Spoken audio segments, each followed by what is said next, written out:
എല്ലാവർക്കും നമസ്കാരം. ഞാൻ doctor Jojo V Joseph, Kottayam Caritas cancer ഇൻസ്റ്റിറ്റ്യൂട്ടിലെ സീനിയർ കൺസൾട്ടന്റ് ക്യാൻസർ സർജനാണ്. ഇന്ന് സോഷ്യൽ മീഡിയയിൽ വീണ്ടും വൈറലായ ഒരു വിഷയമാണ്, അതായത് നമ്മളുടെ സ്വന്തം വെളിച്ചെണ്ണ. ഇപ്പോൾ സോഷ്യൽ മീഡിയയിൽ നല്ല വൈറലാണ്. അതിൽ രണ്ട് ഗ്രൂപ്പുകാരാണുള്ളത്. അതിലൊരു ഗ്രൂപ്പ് പറയുന്നു വെളിച്ചെണ്ണ എന്ന് പറയുന്നത് ഏറ്റവും നല്ല എണ്ണയാണ്, എല്ലാവരും വെളിച്ചെണ്ണയിലേക്ക് തിരിച്ചു പോകണം. WHO പോലും വെളിച്ചെണ്ണയെ അംഗീകരിച്ചു. വെളിച്ചെണ്ണയെ തെറ്റിദ്ധരിപ്പിച്ച പഠനങ്ങൾ നടത്തിയ അമേരിക്കൻ ശാസ്ത്രജ്ഞന്മാർ പോലും ഇന്ന് വെളിച്ചെണ്ണ ഉപയോഗിച്ചു തുടങ്ങി. വെളിച്ചെണ്ണയിലെ ലോറിക് ആസിഡ് ഒരു മീഡിയം ചെയിൻ അഥവാ MCT ആണ്.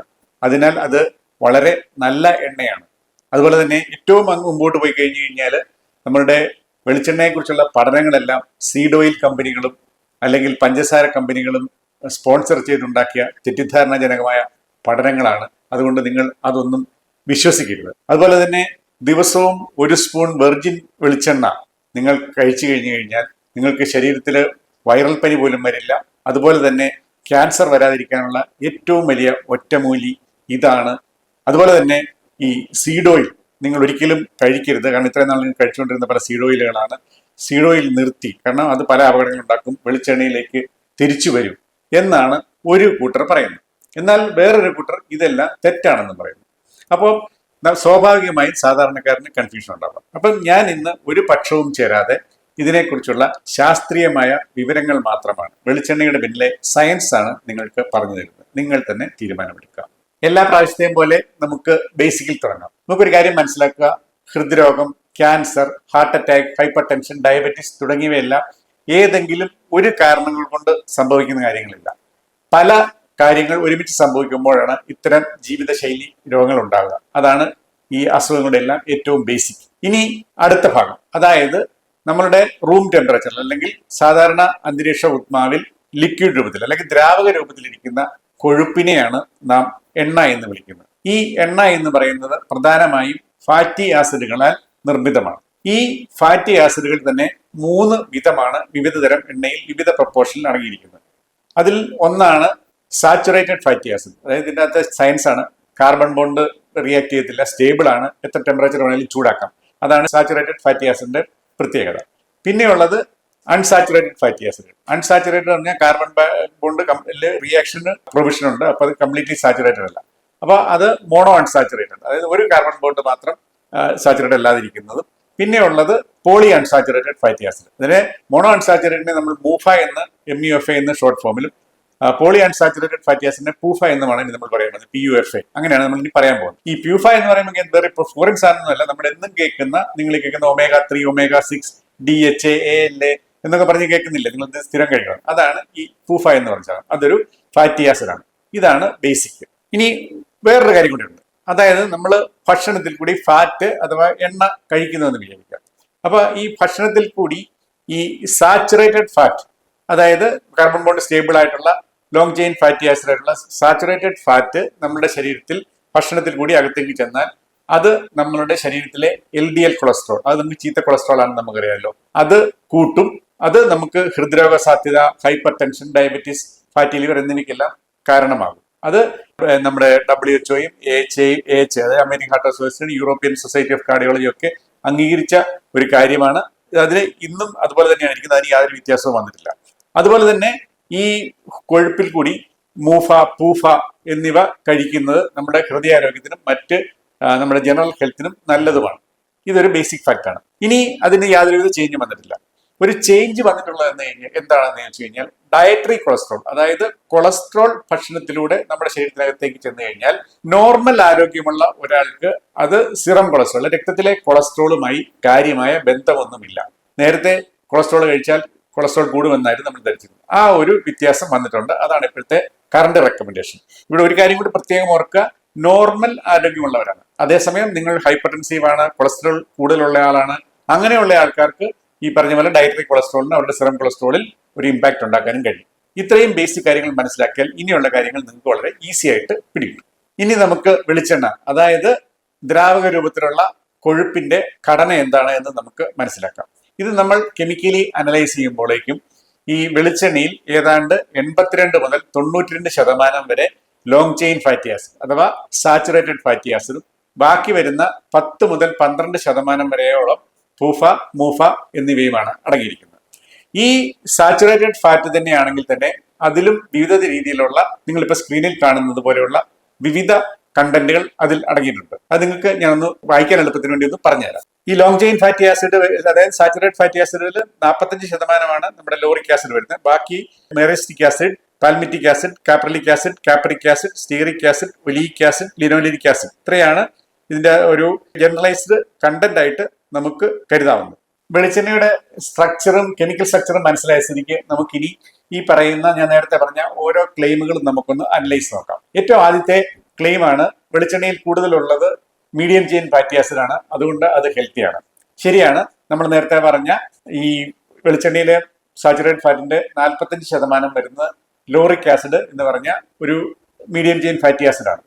അപ്പം ഈ മീഡിയം ചെയിൻ ഫാറ്റി ആസിഡ് എന്ന് പറയുമ്പോഴത്തേക്ക് നമ്മൾ പെട്ടെന്ന് വിചാരിക്കും എന്താണ് ഈ മീഡിയം ചെയിൻ ഫാറ്റി ആസിഡ്. അത് നിങ്ങൾ വിചാരിക്കുന്നത് പോലെ ഈ പൂഫയും മൂഫയും പോലെ ഭയങ്കര ഹെൽത്തി ആയിട്ടുള്ള അല്ലെങ്കിൽ എല്ലാവരും കഴിച്ചിരിക്കേണ്ട എസെൻഷ്യൽ ആയിട്ടുള്ള ഫാറ്റി ആസിഡ് ഒന്നുമില്ല. ഇത് പ്രത്യേകമായ ചില അവസരങ്ങളിൽ, അതായത് ചിലതരം മാലബ്സോർപ്ഷൻ സിൻഡ്രോം ഉള്ളവരിൽ അല്ലെങ്കിൽ കീറ്റോജനിക് ഡയറ്റ് എടുക്കുന്നവരിൽ ഈ MCT, അതായത് മീഡിയം ചെയിൻ ഫാറ്റി ആസിഡിന് ചില പ്രയോജനങ്ങളുണ്ട് എന്നുള്ളത് വാസ്തവമാണ്. അല്ലാതെ ഈ ബയോഹാക്കർ പാണന്മാർ പാടി നടക്കുന്നത് പോലെ ഈ MCT എന്ന് പറയുന്നത് നമ്മുടെ ബ്രെയിൻ ഫംഗ്ഷൻ കൂട്ടാനോ അല്ലെങ്കിൽ ഇമ്മ്യൂണിറ്റി കൂട്ടാനോ അല്ലെങ്കിൽ ക്യാൻസർ തടയാനോ ആരോഗ്യദായകമായ ഒരു സാധനമായ അമൃതോ ഒന്നും അല്ല എന്നുള്ളതാണ് ബേസിക് ഫാക്ട്. ഇനി ലോറിക് ആസിഡിലേക്ക് തിരിച്ചു വരാം. ഞാൻ പറഞ്ഞല്ലോ കെമിക്കൽ സ്ട്രക്ചർ വെച്ച് ഇതിന്റെ C12 ആണ് കാർബൺ ചെയിൻ ഉള്ളത്. അപ്പം 12 ചെയിനുള്ള ഒരു മോളിക്കൂളാണ്. അതുകൊണ്ട് തന്നെ medium chain fatty acid chemical structure വരച്ച് നമുക്കറിയാം. ഇവിടം വരെ സത്യമാണ്. ഇനിയാണ് ഇവർക്കറിയാത്ത ഇതിന്റെ ടെക്നിക്കൽ ഫാക്ട്. ഇത് നമ്മൾ കെമിക്കലി ഇങ്ങനെയാണെങ്കിലും അതിന്റെ മെറ്റബോളിസത്തിലേക്ക് വരുമ്പോൾ ഇതൊരു മീഡിയം ചെയിൻ ഫാറ്റി ആസിഡ് അല്ല, മറിച്ച് ഒരു ലോങ് ചെയിൻ ഫാറ്റി ആസിഡാണ് ആക്ട് ചെയ്യുന്നത്. അതായത് ഇൻ എഫക്ട് ഇതിന് ഒരു മീഡിയം ചെയിൻ്റെതായ ഇവർ പറയും മീഡിയം ചെയിൻ്റെ ഗുണമില്ല, മീഡിയം ചെയിൻ്റെ യാതൊരുവിധ ഗുണവുമില്ല. അതിന്റെ മെറ്റബോളിസത്തിലേക്ക് വരുമ്പോൾ ഇതിന്റെ അബ്സോർപ്ഷൻ സ്ലോ ആണ്, ഇതിന്റെ കെമിക്കൽ മെറ്റബോളിസം എല്ലാം ലോങ് ചെയിൻ ഫാറ്റി ആസിഡ് പോലെയാണ്. അപ്പം ഇതാണ് ഇവരുടെ പ്രശ്നം. അതായത് കാള പറ്റൂ എന്ന് കേൾക്കുമ്പോൾ തന്നെ കയറെടുത്ത ഒരു പ്രശ്നമാണ് ഇവർക്കുള്ളത്. പക്ഷെ ഇവരെയും കുറ്റം പറഞ്ഞിട്ട് കാര്യമില്ല. കാരണം ഇവരെവിടെയാണ് ഈ ബയോഹാക്കർമാരൊക്കെ എവിടെയാണ് സയൻസ് പഠിച്ചിട്ടുള്ളത്? നിങ്ങളെ പറ്റിക്കാനുള്ള വാചക കസരത്ത് മാത്രമല്ലേ അവരുടെ കയ്യിലുള്ളൂ. വെളിച്ചെണ്ണ സാച്ചുറേറ്റഡ് ഫാറ്റ് ആണെങ്കിൽ പോലും അത് വളരെ നല്ലതായിട്ട് HDL കൂട്ടും. നമുക്ക് എല്ലാവർക്കും പെട്ടെന്ന് HDL കൊളസ്ട്രോൾ എന്ന് പറഞ്ഞ് കൂടിക്കഴിഞ്ഞ് കഴിഞ്ഞാൽ നമുക്ക് നല്ലതാണെന്ന് നമുക്കറിയാം. അപ്പം അതുകൊണ്ട് വെളിച്ചെണ്ണയിലെ ലോറിക് ആസിഡ് HDL കൂട്ടും, സത്യമാണ്. പക്ഷെ അവിടെ വരെ സത്യമുള്ളൂ. അതിന്റെ ബാക്കി കഥ ഇവർ പറയില്ല. ഈ HDL കൊളസ്ട്രോൾ കൂട്ടുന്നതോടൊപ്പം തന്നെ ഈ സാച്ചുറേറ്റഡ് ഫാറ്റ് ആയതിനാൽ LDL കൊളസ്ട്രോളും കൂട്ടും. ഇത് തമ്മിലുള്ള റേഷ്യോ ആണ് പ്രധാനം. അപ്പം ഇത് HDL കൊളസ്ട്രോൾ കൂട്ടിയാലും നമുക്ക് നെറ്റ് എഫക്ട് യാതൊരുവിധ ഗുണവും ലഭിക്കുന്നില്ല എന്നുള്ളതാണ് വാസ്തവം. വെറുതെ പറയാൻ വേണ്ടി വെളിച്ചെണ്ണയിൽ ലോറിക് ആസിഡ് HDL കൂട്ടും എന്ന് പറയാം. കാരണം അതിന്റെ യഥാർത്ഥ കൗണ്ട് നോക്കുന്ന അപ്പോബി എത്രയുണ്ടെന്നുള്ളതാണ്. അപ്പോബി എന്ന് പറഞ്ഞാൽ അപ്പോപ്രോട്ടീൻ ബി, അത് ഈ വെളിച്ചെണ്ണ കഴിച്ചു കഴിഞ്ഞാൽ അത് അതിന്റെ അളവ് കൂടുന്നതായിട്ടാണ് കണ്ടിരിക്കുന്നത്. അപ്പം ടെക്നിക്കലി അതും സേഫ് അല്ല. മറ്റൊന്ന് വെളിച്ചെണ്ണ ഇമ്മ്യൂണിറ്റിയുമാണ്. അതായത് ഇവരുടെ ക്ലെയിം അനുസരിച്ച് ദിവസവും രാവിലെ വെർജിൻ വെളിച്ചെണ്ണ ഒരു സ്പൂൺ കുഴിച്ചു കഴിഞ്ഞാൽ നമ്മുടെ ഇമ്മ്യൂണിറ്റി കൂടും. ഇതിന് വൈറൽ പനി പോലും പറ്റില്ല. ക്യാൻസർ വരില്ല എന്നാണ് അവർ പറയുന്നത്. പക്ഷേ അതിന്റെ ഏറ്റവും സിമ്പിൾ ആയിട്ടുള്ള വൈറൽ പനി പോലും വരില്ല എന്നാണ് പറയുന്നത്. ഇത് പറയുന്നത് ശാസ്ത്രീയമാണ് എന്ന് തോന്നാൻ വേണ്ടി അവർ വേറൊരു കാര്യം പറയും. അതായത് ഈ ലോറിക് ആസിഡ് ബാക്ടീരിയ വൈറസിനെ കൊല്ലുന്നു എന്ന് ലാബിൽ തെളിയിച്ചിട്ടുണ്ട്. എന്താണ് വാസ്തവം? ഈ ലോറിക് ആസിഡിന്റെ ഒരു മെറ്റബോളൈറ്റ് ആണ് മോണോലോറിൻ എന്ന് പറഞ്ഞ സാധനം. അത് ഹൈ കോൺസെൻട്രേഷനിൽ ലാബിലെ ടെസ്റ്റ് ട്യൂബിൽ ബാക്ടീരിയ ഫംഗൈ ഒക്കെ കൊല്ലുന്നതായിട്ട് തെളിയിക്കപ്പെട്ടിട്ടുണ്ട്. പക്ഷെ അത് അവിടെ കൊണ്ട് തീർന്നു. അതിനുശേഷം അത് ആനിമൽ സ്റ്റഡീസിലോ അല്ലെങ്കിൽ മനുഷ്യനിലോ പരീക്ഷിച്ച് യാതൊരുവിധ പ്രയോജനമുള്ളതായി തെളിയിക്കപ്പെട്ടിട്ടില്ല. അതുപോലെ തന്നെ ലാബിലെ കോൺസെൻട്രേഷനിൽ ഈ പറഞ്ഞ പോലെ മോണോലോറിൻ കിട്ടണമെങ്കിൽ ദിവസവും രാവിലെ 1-2 കുപ്പി വെളിച്ചെണ്ണ നമ്മൾ കുടിക്കേണ്ടി വരും. ഇതാണ് അതിന്റെ പിന്നിലെ സയൻസ്. അതുപോലെ തന്നെ സോഷ്യൽ മീഡിയ വൈദ്യന്മാർ പറയുന്ന മറ്റൊരു കാര്യമാണ് വെളിച്ചെണ്ണയ്ക്ക് ക്യാൻസർ കോശങ്ങളെ കൊല്ലാനുള്ള കഴിവുണ്ട്. അതുകൊണ്ട് ക്യാൻസർ രോഗികൾ അവരുടെ ചികിത്സയുടെ സമയത്തും അല്ലെങ്കിൽ അതിനുശേഷവും വെളിച്ചെണ്ണ ഉപയോഗിച്ചുള്ള ഭക്ഷണമേ കഴിക്കാവൂ. കഴിയുന്നവർ ഓരോ ദിവസം ഓരോ സ്പൂൺ വെളിച്ചെണ്ണ കുടിക്കണമെന്നാണ്. എന്താണ് ഇതിന് പിന്നിലെ വാസ്തവം? ഇവർ പറയുന്ന പ്രകാരമാണെങ്കിൽ ഈ വെളിച്ചെണ്ണയിലുള്ള ലോറിക് ആസിഡ് ലാബിലെ പരീക്ഷണങ്ങളിൽ ചിലതരം ക്യാൻസർ കോശങ്ങളുടെ വളർച്ച തടയുന്നതായിട്ട് തെളിയിക്കപ്പെട്ടിട്ടുണ്ട്. ഇതിന്റെ ഒരു വാസ്തവം അറിയണമെങ്കിൽ ഞാൻ വേറൊരു കാര്യം പറയാം. ഈ ലോറിക് ആസിഡ് ക്യാൻസർ കോശങ്ങളെ കൊല്ലുന്നതിനേക്കാൾ ഈസി ആയിട്ട് ആൽക്കഹോളിന് ക്യാൻസർ കോശങ്ങളെ കൊല്ലാൻ കഴിയും. അപ്പം നിങ്ങൾ ക്യാൻസർ രോഗികളോട് ദിവസവും രാവിലെ വൈകിട്ടും ഓരോ സ്മോൾ അടിച്ചോളാനോ അല്ലെങ്കിൽ ക്യാൻസർ വരാതിരിക്കാൻ ഓരോ ലാർജ് ദിവസവും അടിക്കുക എന്ന് നിങ്ങൾ പറയുമോ? അതുപോലെ തന്നെ ഈ ഒരു കാര്യമാണ് നമ്മൾ ഓർക്കേണ്ടത്, ഇങ്ങനെയുള്ള കാര്യങ്ങളല്ല ചികിത്സയ്ക്കോ അല്ലെങ്കിൽ ക്യാൻസർ പ്രിവെൻഷനോ വേണ്ടി എടുക്കുന്നത്. പലതരം മോളിക്യൂളുകൾക്ക് ക്യാൻസർ കോശങ്ങളെ കൊല്ലാൻ കഴിയും. എന്തിന്? നമ്മുടെ റൂം കഴുകുന്ന ബ്ലീച്ച് പോലും ക്യാൻസർ കോശങ്ങളെ കൊല്ലും എന്ന് വിചാരിച്ച് ആരെങ്കിലും ബ്ലീച്ച് കലക്കി ക്യാൻസർ മാറാൻ കുടിക്കുമോ? ഇല്ല. ഒരു മരുന്ന് അല്ലെങ്കിൽ അതിന് പ്രിവെന്റീവ് ആയിട്ട് ചെയ്യണമെങ്കിൽ അത് എത്ര കോൺസെൻട്രേഷനിൽ സേഫ് ആയിട്ട് ശരീരത്തെത്തും, മറ്റ് അപകടം ഉണ്ടാവാതെ ഇത് എത്ര കോൺസെൻട്രേഷൻ നമുക്ക് കൊടുക്കാൻ പറ്റും തുടങ്ങിയ വിവിധ വശങ്ങൾ പരിശോധിച്ചാണ് അത് മരുന്നായി ഉപയോഗിക്കാമോ എന്ന് പറയുന്നത്. അല്ലാതെ ഒരു ആന്റി ക്യാൻസർ ആക്ടിവിറ്റി ഒരു പെറ്റ് ഡിഷിൽ അല്ലെങ്കിൽ ലാബിൽ കണ്ടു എന്ന് വെച്ചാൽ ഉടനെ നമ്മൾ എണ്ണ വാങ്ങി കുടിക്കുകയല്ല വേണ്ടത്. അടുത്തിടെ ഉയർന്നു വന്ന മറ്റൊരു കാര്യമാണ് ബയോഹാക്കർമാരാണ് ഇതിന്റെ പിന്നിൽ. അതായത് സീഡ് ഓയിൽ എന്ന് പറയുമ്പോൾ അവർ പ്രധാനമായിട്ട് ഉദ്ദേശിക്കുന്നത് സൺഫ്ലവർ ഓയിലാണ്. അത് വിഷമാണ്. അത് കഴിച്ചു കഴിഞ്ഞു കഴിഞ്ഞാൽ നമുക്ക് അപകടം ഉണ്ടാകും. അതിൽ ഒമേഗ-6 ശരീരത്തിനോട് ഇൻഫ്ലമേഷൻ ഉണ്ടാക്കും. അതുകൊണ്ട് നിങ്ങൾ അത് കഴിക്കരുത്, വെളിച്ചെണ്ണയിലേക്ക് തിരിച്ചു പോകും. പക്ഷെ ഒരു കാര്യം നിങ്ങൾ മനസ്സിലാക്കണം, ഇത് ഇവർ പറയുന്നത് ഞാൻ നേരത്തെ പറഞ്ഞതുപോലെ പകുതി ഹാഫ് ബേക്ക്ഡ് വിവരം മാത്രമാണ് നിങ്ങൾക്ക് പറഞ്ഞു തരുന്നത്. സ്റ്റാൻഡേർഡൈസ്ഡ് ആയിട്ടുള്ള ഒരു പഠനങ്ങളിലും ഈ സീഡ് ഓയിൽസ് നിങ്ങൾക്ക് എന്തെങ്കിലും ജനറലൈസ്ഡ് ഇൻഫർമേഷൻ ഉണ്ടാക്കുകയോ അല്ലെങ്കിൽ അത് നിർത്തി വെളിച്ചെണ്ണയിലേക്ക് പോകണമോ എന്ന് പറഞ്ഞിട്ടില്ല. നിങ്ങൾ ഇത് തമ്മിലുള്ള നിങ്ങൾക്ക് അതിന്റെ കൃത്യമായ കാര്യം നിങ്ങൾക്ക് തന്നെ അനലൈസ് ചെയ്യാൻ പറ്റും. നിങ്ങൾക്കറിയാമല്ലോ മൂഫയും ആണ് ഹെൽത്തി. അത് ഈ രണ്ട് ഓയിലിൽ എത്ര വീതം ഉണ്ടെന്ന് നിങ്ങൾ കമ്പയർ ചെയ്താൽ തന്നെ നിങ്ങൾക്ക് അതിന്റെ ഇവരുടെ പ്രൊമോഷന്റെ പിന്നിലെ കാര്യങ്ങൾ എന്താണെന്ന്. കാരണം ഇവരിങ്ങനെ പറഞ്ഞ് ഭയപ്പെടുത്തിയെങ്കിൽ, ഭയം വിറ്റാൽ മാത്രമേ ഇവർ പറയുന്നത് പോലെ നിങ്ങൾ കേൾക്കുകയുള്ളൂ, അവരുടെ പ്രോഡക്ട്സ് വാങ്ങി വയ്ക്കും. അതാണ് ഇവരുടെ മോഡസ് ഓപ്പറാണ്ടി. ഇത് ഞാൻ പറയുമ്പോൾ ഇതിന്റെ അടിയിൽ വന്നിട്ട് ഞാൻ സീഡ് ഓയിൽ കമ്പനികളുടെ കയ്യിൽ നിന്ന് പൈസ വാങ്ങിയിട്ടാണ് ഇത് പറയുന്നതെന്ന് പറഞ്ഞ് കുറച്ച് പേർ വരാൻ സാധ്യതയുണ്ട്. അവരോട് എനിക്ക് പറയാനുള്ള ഒരു കാര്യമേ ഉള്ളൂ. അതായത് കപടശാസ്ത്രത്തിന്റെ ഹോൾസെയിൽ പ്രൊമോട്ടറും മഞ്ഞപ്പത്രം നടത്തുന്നവനുമായ ഒറ്റഷട്ട് യൂട്യൂബർ വിചാരിച്ചിട്ട് ഞാൻ ഇവർക്കെതിരെ സംസാരിക്കുന്നത് തടയാൻ സാധിച്ചിട്ടില്ല. പിന്നെ നിങ്ങൾ പറഞ്ഞാൽ ഞാൻ നിർത്തുമോ? ഞാൻ എന്നും ശാസ്ത്രം പറഞ്ഞുകൊണ്ടിരിക്കും. ഞാൻ തെളിവുള്ള എവിഡൻസ് ബേസ്ഡ് മെഡിസിന്റെ പിന്നാലെ ആയിരിക്കും എന്നും. ഈ ഏതെണ്ണ ഉപയോഗിക്കണം, എത്ര അളവിൽ ഉപയോഗിക്കണം, ഓരോ എണ്ണയുടെയും ക്വാളിറ്റി എന്ത്, ഗുണമെന്ത്, ദോഷമെന്തെന്നുള്ള കാര്യങ്ങൾ ഞാൻ വിശദമായി മറ്റൊരു വീഡിയോ ചെയ്തിട്ടുണ്ട്. ഇതിനു മുമ്പേ ഞാൻ ചെയ്തിട്ടുള്ളതാണ്, കിച്ചൺ ടു ക്ലിനിക് സീരീസിന്റെ ഭാഗമായിട്ട്. നിങ്ങൾക്ക് താല്പര്യമുള്ളവർക്ക് അവിടെ കണ്ടു കഴിഞ്ഞാൽ ഇതിന്റെ ബാക്കിയുള്ള ഡീറ്റെയിൽസ്, മറ്റെണ്ണകൾ എന്തൊക്കെയാണ് എന്നുള്ള ഒരു ഫുൾ ഡീറ്റെയിൽസ് നിങ്ങൾക്ക് അറിയാൻ സാധിക്കും. ഞാൻ എൻ്റെ ലിങ്ക് കമന്റ് ബോക്സിൽ കൊടുത്തേക്കാം. മറ്റൊരു ബിസിനസ് മോഡലാണ്, അതായത് സാധാരണ വെളിച്ചെണ്ണയ്ക്ക് ഈ ഗുണങ്ങളൊന്നുമില്ല. ഡോക്ടർ പറയുന്നത് ശരിയാണ്. നിങ്ങൾ വെർജിൻ കോക്കനട്ട് ഓയിൽ കഴിക്കും, അവിടെയും അതും തട്ടിപ്പാണ്. ഇത് രണ്ടും ഉണ്ടാക്കുന്ന, അതായത് നമ്മുടെ സാധാരണ എണ്ണ കൊപ്രായിൽ നിന്നും മറ്റേത് കോക്കനട്ട് മിൽക്കിൽ നിന്നും ഉണ്ടാക്കുന്നു എന്നുള്ള വ്യത്യാസം മാത്രമേ ഉള്ളൂ.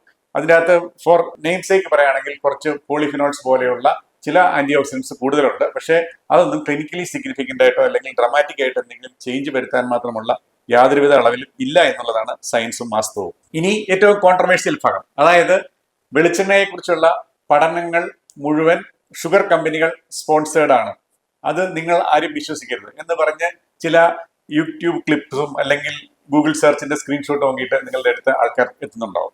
എന്താണ് വാസ്തവം? ഇതിൽ വാസ്തവമുണ്ട്, എന്നാൽ യാഥാർത്ഥ്യത്തിൽ നിന്നും വ്യത്യസ്തമാണത്. ഇത് 2016 ജാമ എന്ന് പറഞ്ഞ മെഡിക്കൽ ജേർണലിലാണ് ഈ പബ്ലിക്കേഷൻ വന്നത്. അതായത് ഇവര് പുറകോട്ടുള്ള പഠനങ്ങൾ നടത്തിയപ്പോൾ 1950-കൾക്ക് മുമ്പ് അന്ന് ഈ നമ്മുടെ സയൻസിനെ ഈ ഇൻഡസ്ട്രിയൽ കമ്പനികൾക്ക് ഇൻഫ്ലുവൻസ് ചെയ്യാൻ സാധിക്കുമായിരുന്നു എന്നുള്ളത് വാസ്തവമാണ്. കാരണം അന്ന് ഈ ശാസ്ത്രത്തിന് അത്രയ്ക്കും ഡെവലപ്ഡ് ആയിട്ടില്ല, സ്വന്തമായിട്ട് നിൽക്കാനുള്ള എക്സിസ്റ്റൻസ് ഇല്ല. അപ്പൊ പല പഠനങ്ങൾക്കും ഫണ്ട് ചെയ്തിരുന്ന ഇത്തരം കമ്പനികളാണ്. അപ്പൊ 1950-കളിലെ നടത്തിയ പഠനങ്ങളിൽ ഈ ഷുഗർ കമ്പനികൾ സ്പോൺസർ ചെയ്ത ചില പഠനങ്ങളിൽ, എല്ലാമല്ല ചില പഠനങ്ങളിൽ സാച്ചുറേറ്റഡ് ഫാറ്റ് ആണ് ഹൃദ്രോഗത്തിന്റെ പ്രധാന വില്ലെന്നും ഷുഗറിന്റെ റോള് അവര് ഇല്ല എന്ന് പറഞ്ഞില്ല, പക്ഷെ ഡൗൺ പ്ലേ ചെയ്ത് കാണിച്ചു എന്നുള്ളത് വാസ്തവമാണ്. ഇവിടെ നിങ്ങളൊരു കാര്യം മനസ്സിലാക്കണം, അത് 1950-ലെ കാര്യമാണ്. ഇത് കണ്ടുപിടിച്ചതും ഇത് എക്സ്പോസ് ചെയ്തതും എവിഡൻസ് ബേസ്ഡ് ആയിട്ടുള്ള മോഡേൺ മെഡിസിൻ തന്നെയാണ്. ഇവിടെ നിങ്ങൾ മനസ്സിലാക്കേണ്ടത് ഇതാണ് ശാസ്ത്രത്തിന്റെ കഴിവും മെഡിസിന്റെ വിശ്വാസയോഗ്യതയും. അതായത് ആരെങ്കിലും എന്തെങ്കിലും തെറ്റ് ചെയ്താൽ അത് ശാസ്ത്രം തന്നെ, അതായത് മെഡിസിൻ തന്നെ കണ്ടുപിടിച്ച് അത് തിരുത്തും. ഇനി യാഥാർത്ഥ്യം, 1960-ന് ശേഷം ഈ പഠനങ്ങളെല്ലാം പുറന്തള്ളുകയും വളരെ ഇൻഡിപെൻഡന്റ് ആയി വിവിധ സ്റ്റേറ്റുകളിൽ, അതായത് വിവിധ രാജ്യങ്ങളിൽ ഇതിനെക്കുറിച്ചുള്ള പഠനങ്ങൾ നടത്തിയതിനു ശേഷമുള്ള റെക്കമെൻഡേഷൻസ് ആണ് ഇപ്പോൾ നിലവിലുള്ളത്. അതുകൊണ്ട് നിങ്ങൾ ഇത്തരക്കാർ പറയുന്നത് കേട്ട് ഭയപ്പെടുകയോ പേടിക്കേണ്ടതോ ആയ കാര്യമില്ല. ഇപ്പോൾ എക്സിസ്റ്റ് ചെയ്യുന്ന എവിഡൻസ് ബേസ്ഡ് മെഡിസിൻ ആണ്, നിങ്ങൾക്ക് പൂർണ്ണമായും വിശ്വസിക്കാം. അതാണ് ശാസ്ത്രത്തിന്റെ ഓപ്പൺനെസ്സും ശാസ്ത്രത്തിന്റെ ബ്യൂട്ടി. ഇതിനോടൊപ്പം പറയേണ്ട ഒരു കാര്യം എന്താണെന്ന് വെച്ച് കഴിഞ്ഞാൽ, ഇപ്പം നടക്കുന്ന ഈ കമ്പനി ഫണ്ടഡ് പഠനങ്ങൾ മുഴുവൻ ഈ വെളിച്ചെണ്ണ ഉപയോഗിച്ച് നിങ്ങൾക്ക് ഈ ഞാൻ നേരത്തെ പറഞ്ഞതുപോലെ ക്യാൻസറിനും ജോയിന്റ് പെയിനും സൗന്ദര്യം വർദ്ധിപ്പിക്കാനും എന്നൊക്കെ പറഞ്ഞ പ്രോഡക്ട്സുകൾ വിൽക്കുന്ന കമ്പനികളാണ്. അല്ലാതെ മെഡിസിൻ കമ്പനികളാരും ഇപ്പോൾ ഈ വെളിച്ചെണ്ണ സ്പോൺസേർഡ് പഠനങ്ങളൊന്നും പബ്ലിഷ് ചെയ്യാറുമില്ല എന്നുള്ളതും നിങ്ങൾ പ്രത്യേകം ഓർക്കുക. ഇനി സോഷ്യൽ മീഡിയ കത്തിക്കുന്ന പ്രധാന ഇത്, അതായത് വെളിച്ചെണ്ണയെ കുറിച്ച് സായിപ്പന്മാർ പണ്ട് പറഞ്ഞത് മുഴുവൻ അവർ പിൻവലിച്ചു. അപ്പൊ അവര് പോലും വെളിച്ചെണ്ണ ഉപയോഗിച്ചു തുടങ്ങി. എന്താണ് ഇതിന് പിന്നിലെ കഥ? അതായത് ഈ സാച്ചുറേറ്റഡ് ഫാറ്റ് എന്ന് പറയുന്നത് പൂരിത കൊഴുപ്പുകൾ. അതിനെക്കുറിച്ച് അപ്പോൾ സാധാരണ പൂരിത കൊഴുപ്പായിട്ട് അവർ കൺസിഡർ ചെയ്തിരുന്ന എണ്ണ രൂപത്തിലുള്ളത് മനുഷ്യർ ഉപയോഗിക്കുന്ന വെളിച്ചെണ്ണ, പാം ഓയിൽ, പശുവിൻ നെയ്യ്, വെണ്ണ, ബട്ടർ, പന്നി നെയ്യ്, ഇതെല്ലാം കൂടെ ഒരു ഗ്രൂപ്പായിട്ട് സാച്ചുറേറ്റഡ് ഫാറ്റ് എന്നുള്ള രീതിയിൽ കൺസിഡർ ചെയ്ത് അതിനെക്കുറിച്ചുള്ള പഠനങ്ങളാണ് നടത്തുകയും അതിന്റെ റെക്കമെൻഡേഷൻസ് ആണ് നൽകുകയും ചെയ്തത്. എന്നാൽ over A period of time ഇവര് ഈ സാച്ചുറേറ്റഡ് ഫാറ്റിനുള്ളിൽ, ഞാൻ നേരത്തെ വെളിച്ചെണ്ണ പറഞ്ഞല്ലോ, ആ വെളിച്ചെണ്ണയ്ക്കകത്ത് തന്നെ വിവിധ തരത്തിലുള്ള സാച്ചുറേറ്റഡ് ഫാറ്റുകൾ അടങ്ങിയിരിക്കുന്നു. അപ്പം ഇത് ഇവർ മനസ്സിലാക്കി. അതായത് ഒരു സാച്ചുറേറ്റഡ് ഫാറ്റ് എന്ന് പറഞ്ഞെടുക്കുമ്പോൾ അതിനകത്ത് തന്നെ പല സാധനങ്ങൾ ഇതിനകത്ത് അടങ്ങിയിട്ടുണ്ട്. അപ്പൊ അതിന്റെ ഇൻഡിവിജ്വൽ എഫക്റ്റ് വേരി ചെയ്യുന്നുണ്ട്. അതുകൊണ്ട് എല്ലാത്തിനെയും ഒരു ബ്ലാങ്കറ്റ് ഇതിലിട്ട്, അതായത് സാച്ചുറേറ്റഡ് ഫാറ്റ് എന്ന് പറഞ്ഞ് നമുക്ക് ഇൻക്ലൂഡ് ചെയ്യാൻ പറ്റില്ല. ഉദാഹരണത്തിന് ഒരു വെളിച്ചെണ്ണയെ കുറിച്ച് പഠനം നടത്തിയപ്പോൾ വെളിച്ചെണ്ണയിൽ ഈ പറഞ്ഞ ലോറിക് ആസിഡ് ഉണ്ട്, അത് HDL കൂട്ടും എന്നുള്ള ഒരു കഴിവ് അതിനുണ്ട്. പക്ഷെ മറ്റുള്ള പന്നിനെയിലെ സാച്ചുറേറ്റഡ് ഫാറ്റ് ഇല്ല എന്ന് മനസ്സിലാക്കിയിട്ട് ഈ റെക്കമെൻഡേഷൻസ് ഇൻഡിവിജ്വലൈസ് ചെയ്യണം എന്ന് അവർ പറഞ്ഞു. അതിനുശേഷം നമുക്ക് നോക്കാം. അതിനുശേഷം ഇപ്പൊ 2026 പോലും ഈ സാച്ചുറേറ്റഡ് ഫാറ്റ് കഴിയുന്നത്ര ഒഴിവാക്കണം. അത് ഹൃദ്രോഗം, ഹാർട്ട് അറ്റാക്ക്, ഹൈപ്പർ ടെൻഷൻ, മറ്റു തുടങ്ങിയ മെറ്റബോളിക് ഡിസീസിനെല്ലാം കാരണമാണ്. സാച്ചുറേറ്റഡ് ഫാറ്റ് കഴിയുന്നത്ര ഒഴിവാക്കി അവിടെ നമ്മൾ മൂഫ, ഞാൻ നേരത്തെ പറഞ്ഞ polyunsaturated omega-3, omega-6, ALA, DHA തുടങ്ങിയ കണ്ടന്റ് ഉള്ള ഫാറ്റി ആസിഡ് ഉള്ള എണ്ണകൾ അല്ലെങ്കിൽ ഫാറ്റ് ഉപയോഗിക്കണമെന്നാണ് റെക്കമെൻഡേഷൻ. അതായത് ആ റെക്കമെൻഡേഷനിൽ ഒരു രീതിയിലുള്ള വ്യത്യാസവും വന്നിട്ടില്ല.